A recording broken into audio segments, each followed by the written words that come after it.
ষড়যন্ত্রকারী দুনিয়াকে জানাতে চাই, জুলাই সনদ বাস্তবায়নকে না করে, বিধিবদ্ধ না করে আগামী নভেম্বর 25-এর মধ্যে রেফারেন্ডাম গণভোট দিয়ে যদি জুলাই সনদকে বিধিবদ্ধ করে গণমানুষের দাবি পূরণ করা না হয়, তাহলে আর একটা বিপ্লবের রক্তরঞ্জিত বাংলাদেশে আগুনের দাবানো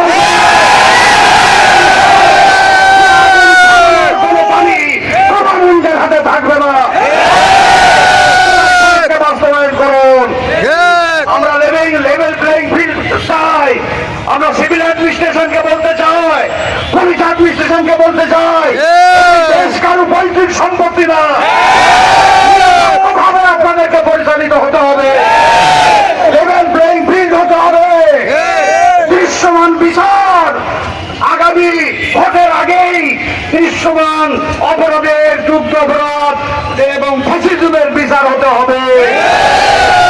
আর বিগত ৫৩ বছরে যে অরাজকতা ঘটেছে, তার যারা ছিল, ঘটনানি যারা ছিল, তাদের দৃশ্যমান বিচার, তাদের দোষর জাতীয় পরিষদ সমস্ত অবাঞ্ছিত ইভিল ফোর্সেস তাদেরকে নিষিদ্ধ ঘোষণা করতে হবে। তাদের রাজনীতি চলতে পারে না। বলতে চাই, পিয়ার পদ্ধতিতে নির্বাচন দিয়ে বাংলার গোটা জনগণ আজকে আপনাদের অনেক চেতনা দেখেছে। সমস্ত চেতনাবাদের কবর রচনা করে ইসলামী আদর্শ এবং ইসলামী চেতনাবাদের কালেমার মানব সেবার জীবন্ত পতাকা হিন্দু, খ্রিস্টান, বৌদ্ধ, মুসলিম সমস্ত নাগরিক অধিকার রয়েছে ইসলামে। কোন চেতনাবাদ চলবে না। তার জীবন্ত দলিল 4টে বিশ্ববিদ্যালয়ের তরুণ ভোটাররা রওনা দিয়েছে।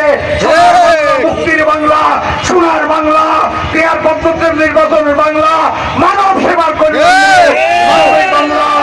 আমি এই কথাগুলো বলে সকলের কল্যাণ কামনা করে 4 এমপির জন্য দোয়াতে গণগণের দুয়ারে দুয়ারে ঝাঁপিয়ে গণমন্ত্রী বাংলার পক্ষে রায় পাওয়ার জন্য আমাদের সঙ্গে কবল করুন। আমিন।